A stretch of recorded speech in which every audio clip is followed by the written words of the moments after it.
नमस्कार दोस्तों, मैं मोहित चौरसिया आप सभी का वीके क्लासेस में स्वागत करता हूं। दोस्तों, जैसे कि आपको पता होगा कि पिछले वीडियो में हमने मोलरता से संबंधित कुछ क्वेश्चन को सॉल्व किया था। आपके इस वीडियो में हम मोलरता से संबंधित, जिसको इंग्लिश में मोलैरिटी कहते हैं, उससे संबंधित हम लोग न्यूमेरिकल सॉल्व करेंगे। तो दोस्तों आइए सबसे पहले हम लोग मोलरता और मोलरता में डिफरेंस समझ लेते हैं, क्योंकि अगर वो डिफरेंस हमको नहीं पता रहेगा तो हम लोग कन्फ्यूजन में रहेंगे।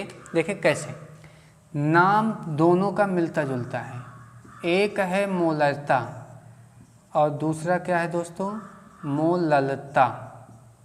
ठीक है, यहाँ पे है मोलरता, लास्ट में रा और ता आएगा, यहाँ है मोललता।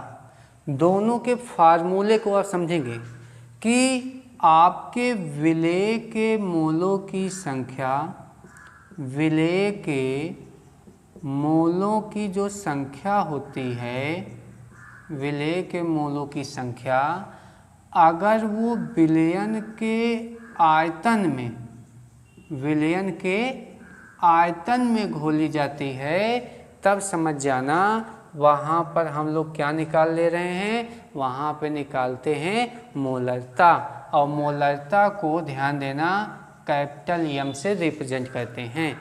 और वहीं बात करते हैं मोलरता की, तो विलेय के मोलों की संख्या को, विलेय के मोलों की संख्या को जब हम विलायक के भार में, विलायक के भार में, ध्यान दीजिएगा दोनों में अंतर है, एक को विलयन के आयतन में जब घोलते हैं तब वो मोलरता होती है, और विलयन का आयतन जो होता है वो लीटर में होना चाहिए, और जो विलायक का भार में जब हम लोग घोलेंगे तब वो मोलरता कहलाएगा, और विलायक का जो भार है वो किलोग्राम में होना चाहिए। यही होता है मोलरता और मोलरता में डिफरेंस।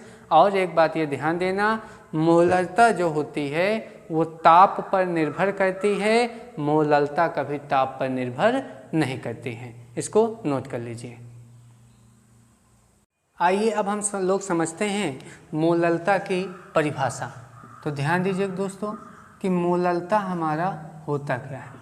मोलरता, इसकी परिभाषा होती है दोस्तों, विलायक के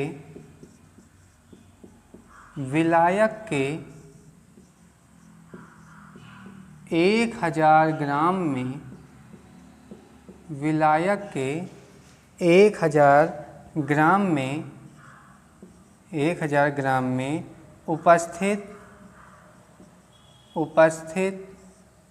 विलेय के, उपस्थित विलेय के मोलों की संख्या, विलेय के मोलों की संख्या को, मोलों की संख्या को, मोलों की संख्या को विलयन की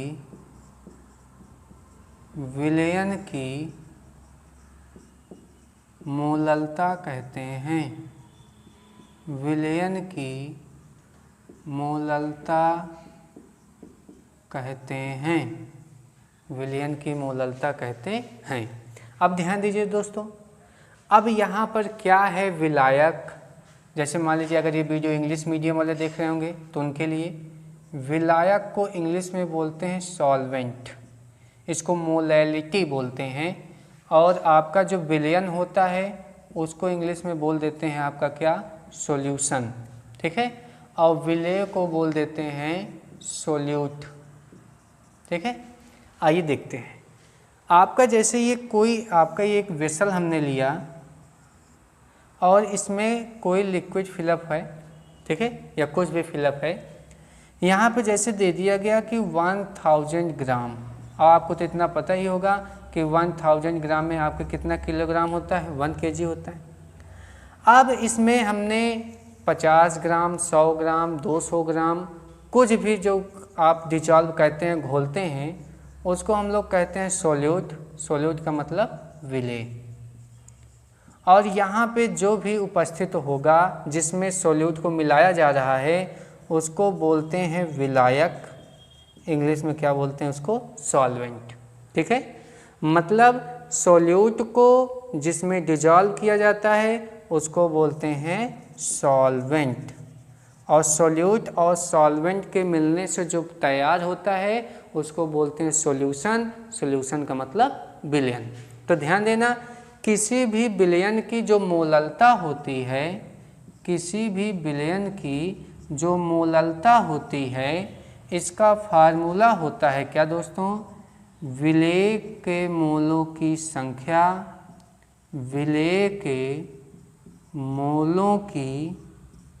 मोलों की संख्या पूरे का बटा आपका क्या हो जाएगा, विलायक का भार किलोग्राम में, विलायक का भार किलोग्राम में। ठीक है दोस्तों, मान लीजिए अगर विलायक का भार किलोग्राम में नहीं दिया होगा, ग्राम में दिया हो, तो यहाँ पर हम क्या करेंगे, न्यूमरेटर मतलब आपके अंश में 1000 से मल्टीप्लाई कर देंगे। इस बात को आप जानते रहेंगे। अब ध्यान दीजिएगा दोस्तों, इसमें आपको दो चीज़ें आनी चाहिए।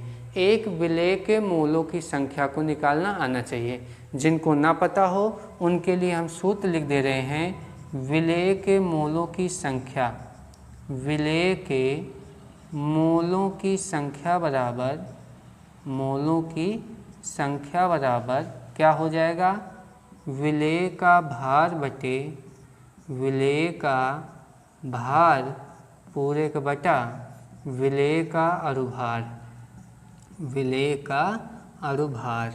अनुभार को इंग्लिश में बोलते हैं मॉलिक्यूलर वेट। आप इस फार्मूले को और इसको नोट कर लीजिए। ध्यान दीजिए दोस्तों, जैसा कि आपका पहला क्वेश्चन दिया गया है कि भारानुसार 20% K2CO3 पोटेशियम कार्बोनेट विलयन की मोलरता की गणना कीजिए। मतलब एक पोटेशियम कार्बोनेट का विलयन दिया गया है जिसमें भारानुसार 20% का मतलब है कि टोटल कितना 100% कितना परसेंट होता है आपको पता है, 100%। 100% में से 20% आपका क्या है, पोटेशियम कार्बोनेट। इसका मतलब आपने क्या समझा कि कोई आपका इस प्रकार से एक विलयन दिया गया है जिसमें आपका विलायक उपस्थित है। क्या उपस्थित है दोस्तों, विलायक उपस्थित है। उसमें टोटल जब ये आपका 20% आपका K2CO3 मिला जाता है भार के अनुसार, और 80% आपका क्या होता है दोस्तों, विलायक होता है, और इन दोनों के मिलने से आपका क्या बन जाता है, K2CO3 का विलयन बन जाता है। तो इसका मतलब है कि अगर आपका 100 ग्राम टोटल विलयन है तो 100 ग्राम में से आपका जो 20 ग्राम है, क्या 20 ग्राम है, वो 20 ग्राम आपका क्या है दोस्तों, पोटेशियम कार्बोनेट है, और शेष जो 80 ग्राम आपका ये बच रहा है वो 80 ग्राम आपका क्या है दोस्तों, विलायक है। तो देखिए, इस क्वेश्चन को सॉल्व करने से सब पहले हमको क्वेश्चन के बारे में अच्छे से जानकारी होनी चाहिए। तो भारानुसार 20% K2CO3 विलयन की मोललता की गणना करना है, जिसमें इधर देखिए आपके पोटेशियम का जो अणुभार होता है, परमाणु भार होता है, वो है 39, कार्बन का है 12 और ऑक्सीजन का क्या है दोस्तों 16 है। तो इसको देखिए, जब हम लोग सॉल्व करना स्टार्ट करेंगे तो सबसे पहले क्या करेंगे कि जो विलेय है, मतलब जो सोल्यूट है जिसको डिजॉल्व किया गया है, सबसे पहले उसके हम मोलों की संख्या निकालेंगे। तो क्या करेंगे उसके लिए, सबसे पहले हमको दिया क्या गया उसको हम लिखेंगे। तो लिखेंगे K2CO3 का भार, ये क्वेश्चन में दिया रहता है, कितना दिया है 20%, मतलब 100 ग्राम में से 20 ग्राम। तो हम लोग लिखेंगे कितना ग्राम दिया है, 20 ग्राम। आगे चलते हैं, अब निकालेंगे K2CO3 का अणुभार। अणुभार मतलब दोस्तों मॉलिक्यूलर वेट। तो ध्यान दीजिएगा, पोटेशियम का परमाणु भार कितना होता है 39, कितने हैं 2, तो लिखेंगे 2 गुणे 39 प्लस 1 कार्बन है, 1 कार्बन का कितना होता है 12, 1 गुणे 12 धन 3 ऑक्सीजन है, तो 1 ऑक्सीजन कितना होता है 16। अब इन सबको सॉल्व कर लेंगे 2 9 जा 18, 2 3 जा 6 1 7 प्लस 12 1 जा 12 प्लस 16 3 जा 48। इन सभी को हम लोग क्या कर लेंगे, ऐड कर लेंगे। तो ऐड करने के बाद देखिए हमारा कितना आता है 8 2 10, 10 8 18, कैरी 1, 7 1 8, 8 1 9, 9 4 13, 138। तो यहाँ कितना आ रहा है दोस्तों 138 ग्राम आ रहा है इसका मॉलिक्यूलर वेट अणुभार। और इसका भार कितना दिया गया था 20 ग्राम क्वेश्चन में। अब निकालेंगे K2CO3 के मोलों की संख्या। क्या निकालेंगे दोस्तों, मोलों की संख्या। जब आप मोलों की संख्या निकालेंगे तो ध्यान देना, मोलों की संख्या निकालने का फार्मूला होता है भार बटे अणुभार। विलेय के मोलों की संख्या निकालना हो तो विलेय का भार बटे अणुभार। यहाँ पर विलेय क्या है K2CO3, तो K2CO3 के मोलों की संख्या बराबर क्या हो जाएगा K2CO3 का भार बटे K2CO3 का अणुभार। मतलब इसको सॉल्व करेंगे तो K2CO3 का भार है 20 ग्राम और K2CO3 का अणुभार कितना है 138 ग्राम। अब इसको सॉल्व करने पे जो दोस्तों आएगा वो हमारा क्या आ जाएगा, मोलों की संख्या। अभी हम इसको सॉल्व नहीं कर रहे हैं, हम चलते हैं इसके आगे। ध्यान दीजिएगा, अब हमको क्या पता चल गया, हमको पता है कि जो मोललता का सूत्र होता है, क्या जो आपके मोललता का सूत्र होता है वो होता है आपका क्या, विलेय के मोलों की संख्या। क्या दोस्तों, विलेय के मोलों की संख्या बटे विलायक का भार किलोग्राम में। विलायक का भार किस में दोस्तों, किलोग्राम में होना चाहिए। चलिए ये देखते हैं। तो विलेय के मोलों की संख्या कितनी है 20 बटा 138। ठीक, अब यहाँ पे थोड़ा देख ले, विलायक का भार, विलायक का भार। तो आइए दोस्तों क्या देख रहे हैं, जो 100 ग्राम था टोटल, 100 में 20 ग्राम तो आपका पोटेशियम कार्बोनेट K2CO3 हो गया, 80 ग्राम आपका क्या हो गया, 80 ग्राम आपका विलायक हो गया। तो विलायक का भार हो गया 80 ग्राम और ग्राम से किलोग्राम में बदलने के लिए क्या कहते हैं 1000 से भाग दे देते हैं, तो 80 बटा 1000।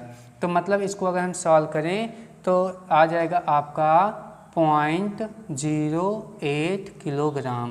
क्या आ जाएगा दोस्तों 0.08 किलोग्राम। तो आइए निकालते हैं मोललता। मोललता बराबर क्या आता है, विलेय के मोलों की संख्या। तो आपके विलेय के मोलों की संख्या कितनी है, तो आपके देख रहे हैं विलेय के मोलों की संख्या है 20 बटा 138 और विलायक का भार किलोग्राम में कितना है आपका 0.08।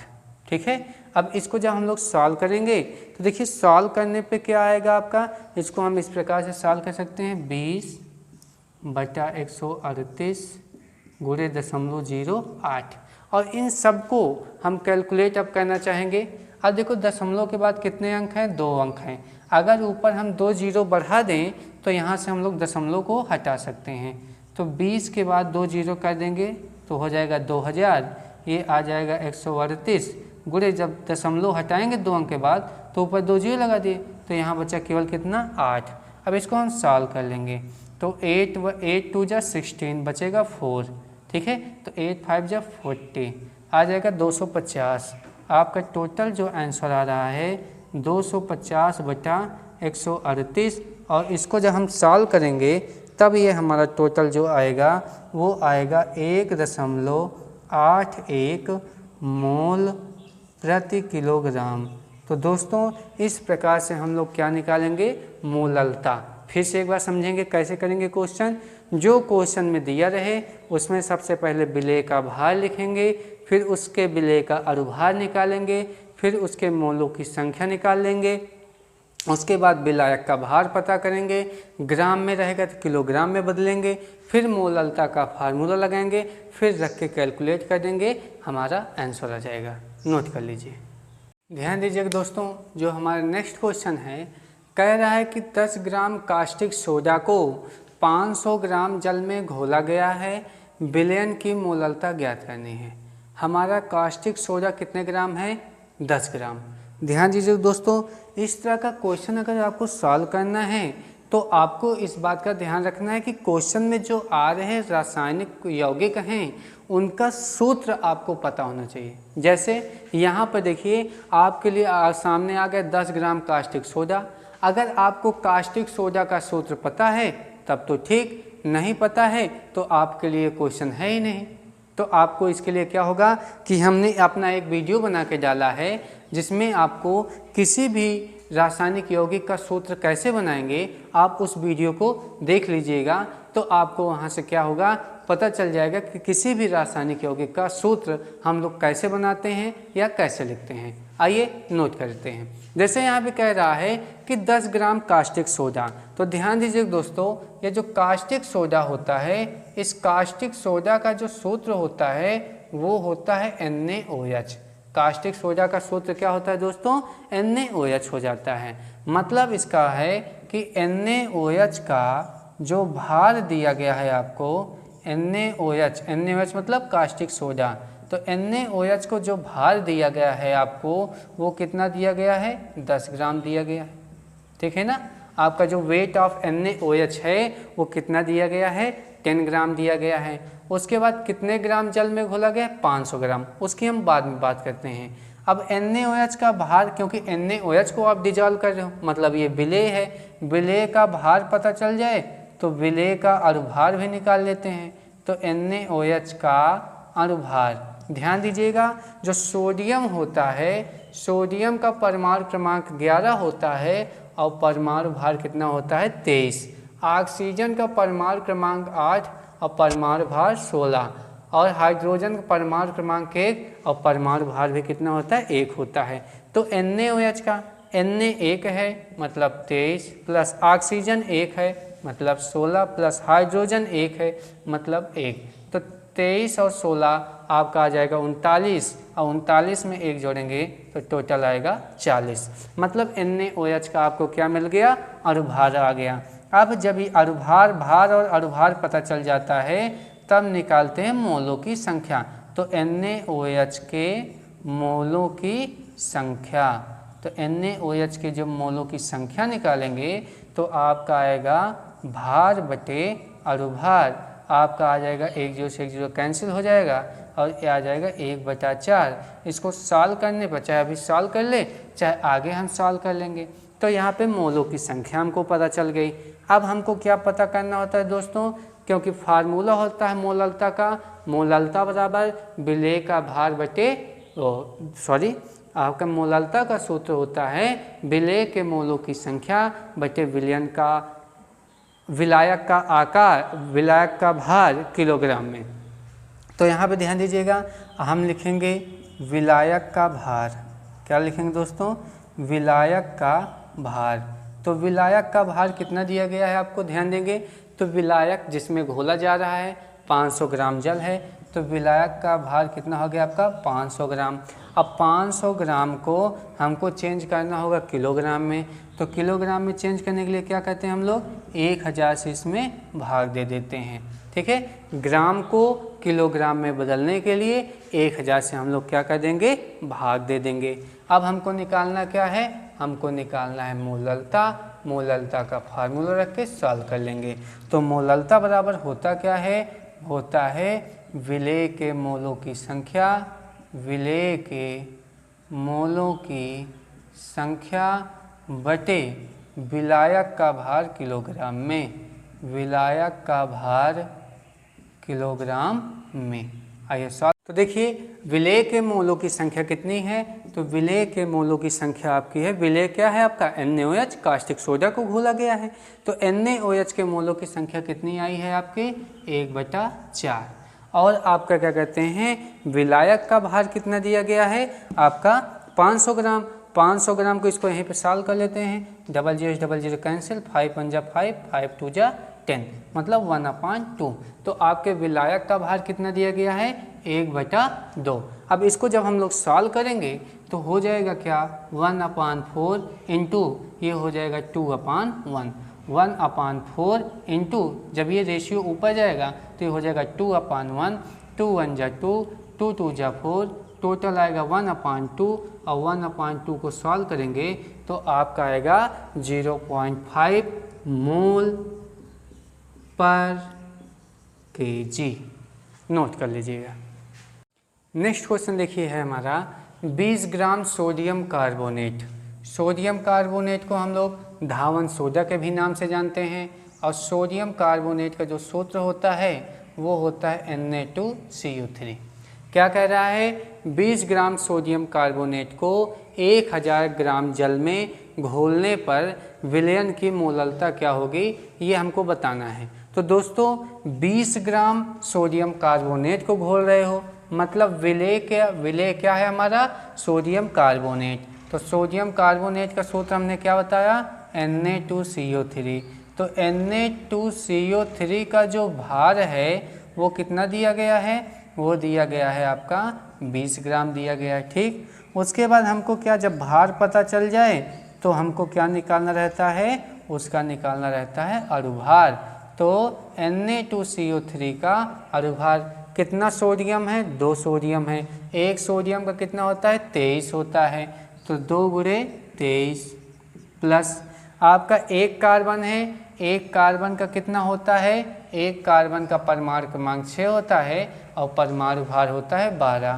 तो 12 प्लस कितना ऑक्सीजन है, 3 × 1 ऑक्सीजन कितना होता है, 16।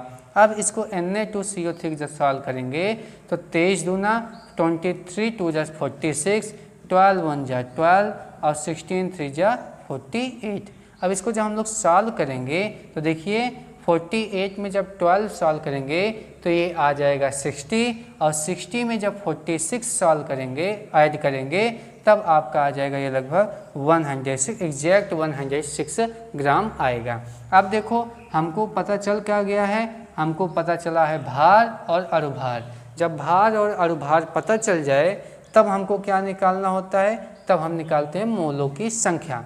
तो लिखेंगे किसके मोलों की संख्या, तो सोडियम कार्बोनेट Na2CO3 के मोलों की संख्या, Na2CO3 के मोलों की संख्या। जब Na2CO3 के मोलों की संख्या निकालेंगे तो उसका क्या हो जाएगा, Na2CO3 का भार है 20 और अणुभार कितना है 106।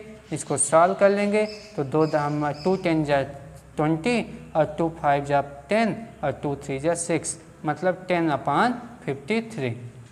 ध्यान दीजिएगा। अब इसके बाद हम लोग कहाँ चलते हैं आगे। इसको अगर यहीं पे हम डिसमल में कन्वर्ट करना चाहें तो इसको हम डिसमल में भी कन्वर्ट कर सकते हैं, और डिसमल में कन्वर्ट अगर जब करेंगे तो इसकी वैल्यू आ जाएगी 0.1886, लगभग इसी करीब आएगी। आप इसको कन्वर्ट कर सकते हैं।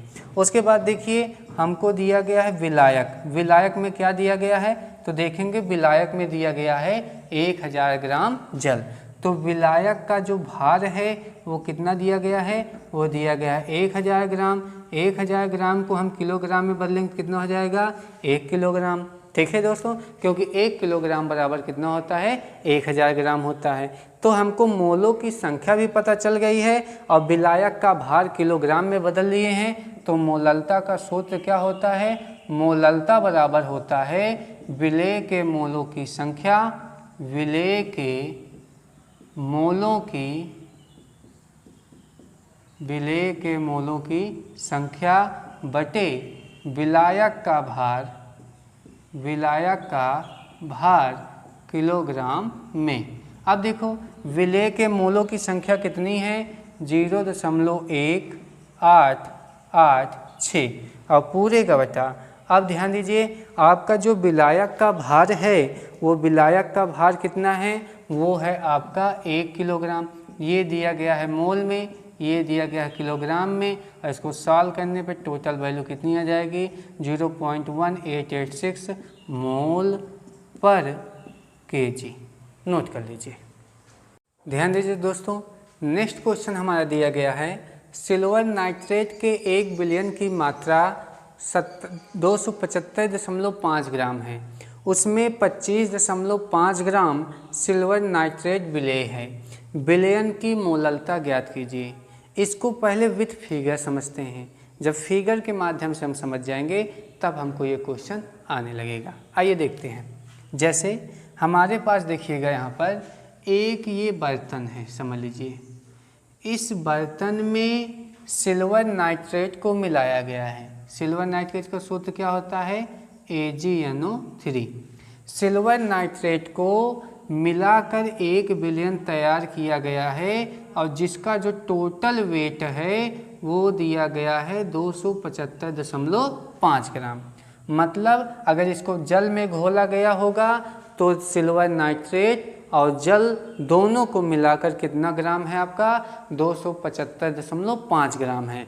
उसके बाद क्वेश्चन में क्या कह रहा है कि 25.5 ग्राम सिल्वर नाइट्रेट विलेय है।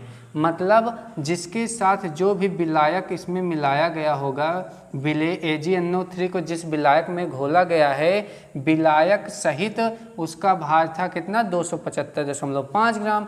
लेकिन जो AgNO3 है ये अकेले इसमें क्वेश्चन में बता रहा है कि 25.5 ग्राम केवल यही है। तो 25.5 ग्राम केवल क्या है आपका?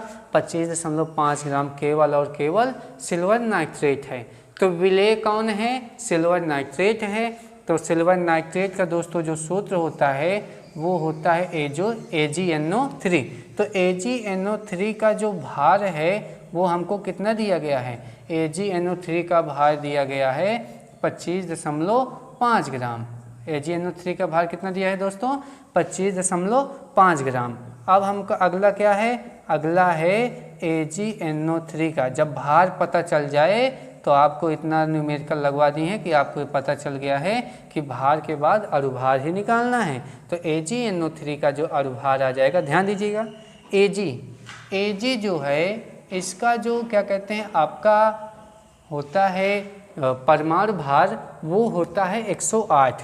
नाइट्रोजन जो है इसका परमाणु भार होता है आपका 14 और ऑक्सीजन का 16।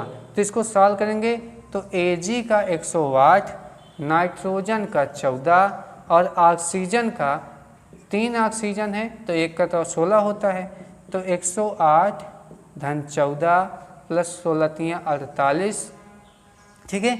अब इसको जब हम सॉल्व करेंगे तो टोटल आ जाएगा 8 4 12 8 20 2 1 3 4 3 7। ठीक है। 2 4 1 5 और यहाँ पे 2 जो आया था कैरी 7 और टोटल हो गया 170 ग्राम। अब ध्यान दीजिएगा हमको क्या निकालना पड़ेगा, आपको पता ही होगा कि जब हम लोग भार अणुभार निकाल लेते हैं तो हम निकालते हैं मोलों की संख्या। तो AgNO3 के मोलों की संख्या हमको निकालना होगा। तो AgNO3 की जो मोलों की संख्या होगी वो क्या हो जाएगी? वो हो जाएगी भार बटे अणुभार। तो भार कितना है? 25.5 ग्राम और अणुभार कितना है दोस्तों? अणुभार है आपका 170। तो ये हो गया आपका हमारा क्या? भार और अणुभार। यहाँ से इसको सॉल्व करने पर हमको मोलों की संख्या प्राप्त होती। मोलों की संख्या जब हमको प्राप्त हो जाती है तो हम लोग निकालते हैं क्या? विलायक का भार। क्या निकालते हैं दोस्तों? विलायक का भार। अब ध्यान दीजिएगा विलायक का भार हम लोग निकालेंगे कैसे? विलायक का भार निकालना है तो टोटल विलयन का भार तो 275.5 ग्राम है, जिसमें AgNO3 का अकेले कितना है? 25.5। अगर 275.5 ग्राम में 25.5 ग्राम घटा देंगे तो हमको केवल और केवल विलायक का भार मिल जाएगा। तो ध्यान दीजिएगा विलायक के भार में कैसे निकालेंगे? जो आपका टोटल विलयन का भार है उसमें से आप विलायक के भार को घटा देंगे और जब घटाएंगे तो आपका जो आंसर आएगा वो हो जाएगा हमारा किसका भार? वो हो जाएगा हमारे विलायक का भार। तो 5 में से 5 जाएगा 0, 5 में से 5 0, 7 में से 2 जाएगा 5 और यहाँ पे आ गया 2। मतलब 250 ग्राम जो आएगा वो केवल और केवल किसका भार आ गया? विलायक का भार आ गया। अब हमको निकालना है क्या दोस्तों? हमको निकालनी है मोललता। क्या निकालनी है? मोललता। और मोललता का सूत्र क्या होता है देखेंगे। मोललता बराबर होता है मोललता बराबर होता है दोस्तों विलेय का भाग, विलेय के मोलों की संख्या, विलेय के मोलों की संख्या, विलेय के मोलों की संख्या बटे विलायक का भार किलोग्राम में, विलायक का भार किलोग्राम में। अब देखो यहाँ पे जो है ये ग्राम में है, इसको हम किलोग्राम में बदल लेते हैं तो 250 बटे 1000 ग्राम में दिया हो, किलोग्राम में बदलने के लिए 1000 से हम लोग क्या कर देते हैं, भाग कर देते हैं। आइए देखते हैं यहाँ पर विलेय के मोलों की संख्या कितना है 25.5 बटे 170 और यहाँ पे ध्यान देंगे आपके विलायक का भार कितना है, विलायक का भार है 250 बटे 1000। अब इसको जब सॉल्व करेंगे तो 25.5 बटे 170 मल्टीप्लाई का सिंबल 1000 चला जाएगा ऊपर अपॉन 250, 250, 1 0 से 1 0 कैंसिल, 1 0 से 1 0 कैंसिल। अब ध्यान दीजिएगा इसको जब हम लोग सॉल्व करेंगे तो देखो कैसे 5 5 जा 25 और 5 2 जा 10, इसको सॉल्व करेंगे 2 5 जा 10, 2 5 जा 10 1 11 और 2 2 जा 4 1 5 होल अपॉन आपका कितना हो जाएगा 17 इंटू 5 आपका आ जाएगा 85। अब जब इसको हम सॉल्व करेंगे तो हमारी जो टोटल वैल्यू आएगी वो लगभग आ जाएगी 0.6 मोल पर केजी। नोट कर लेंगे। ध्यान दीजिए दोस्तों, जो हमारा नेक्स्ट क्वेश्चन है कह रहा है कि HCl के एक जलीय विलयन भारानुसार 38% है। मतलब आपके HCl का एक जलीय विलयन है जो भारानुसार कितना है 38% है। इसका मतलब है कि विलयन का जो कुल भार है वो है 100 ग्राम और 100 ग्राम में से हमारा 38 ग्राम क्या है, केवल और केवल HCl है। ठीक है, उसके बाद क्या कह रहा है, कह रहा है कि विलयन की मोललता ज्ञात कीजिए। तो ध्यान दीजिएगा HCl का जलीय विलयन है मतलब विलेय कौन हो जाएगा HCl, तो लिखेंगे HCl का भार। तो HCl का भार कितना है, भारानुसार 38% मतलब 100 ग्राम में से कितना ग्राम, केवल और केवल 38 ग्राम। ठीक है, उसके बाद क्या कह रहा है, जब भार पता चल जाए तो हम लोग क्या निकाल लेते हैं, अनुभार। तो HCl का अनुभार बराबर कितना हो जाएगा, HCl का अनुभार हो जाएगा आपका हाइड्रोजन का कितना होता है, 1 होता है और क्लोरीन जो है दोस्तों, क्लोरीन का याद रखेंगे आप लोग, उसका होता है 35.5। तो क्लोरीन का कितना हो जाएगा 35.5 और टोटल ऐड करने में कितना आ गया 36.5। जब भार और अनुभार पता चल जाए तो हम लोग निकालते हैं मोलों की संख्या। तो HCl के मोलों की संख्या, HCl के मोलों की संख्या क्या हो जाएगी, भार बटे अनुभार। ठीक है दोस्तों, अब ध्यान देंगे इसको चाहे हम यहीं पे सॉल्व कर ले चाहे आगे हम लोग सॉल्व कर लेंगे, बात वही है। ध्यान दीजिएगा HCl के मोलों की संख्या पता चल गई कि HCl का भार बटे HCl का अनुभार। जब इसको सॉल्व करेंगे तो इसके मोलों की संख्या प्राप्त होगी। आइए निकालते हैं कि जलीय विलयन है तो जो विलायक है उसका भार क्या हमको दिया गया है। तो लिखेंगे विलायक का भार बराबर क्या दोस्तों, विलायक का भार बराबर कुल कितना होगा 100 और उसमें से कितना HCl है 38 है। तो 100 ग्राम में से आप 38 ग्राम को माइनस कर देंगे तो बचेगा कितना 62 ग्राम। तो मतलब यही जो 62 ग्राम है आपका, यही 62 ग्राम है विलायक का भार और इसको किलोग्राम में बदलने के लिए क्या करेंगे 1000 से भाग कर देंगे तो ये किस में बदल जाएगा आपका किलोग्राम में। अब HCl के मोलों की भी संख्या हम निकाल लिए और HCl का मतलब जो विलायक है उसका भार भी किलोग्राम में निकाल लिए। तो मोललता का सूत्र होता क्या है, तो मोललता का सूत्र होता है विलेय के मोलों की संख्या बटे विलायक का भार किलोग्राम में।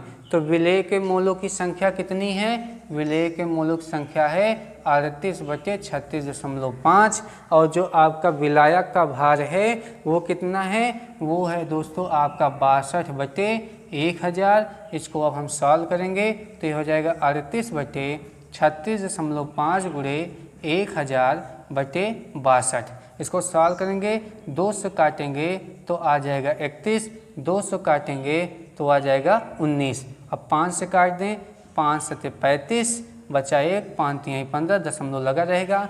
5 से काटेंगे, 5 दूना 10 और ये आपका आ जाएगा 200। अब ध्यान दीजिए दोस्तों, इसी को हम जब पूरी वैल्यू को सॉल्व करेंगे 19 गुणे 200 पूरे का होल अपान 7.3 इंटू 31, इन सब को सॉल्व करने पर आपकी जो लगभग वैल्यू आएगी वो आएगी 16.79 मोल प्रति किलोग्राम।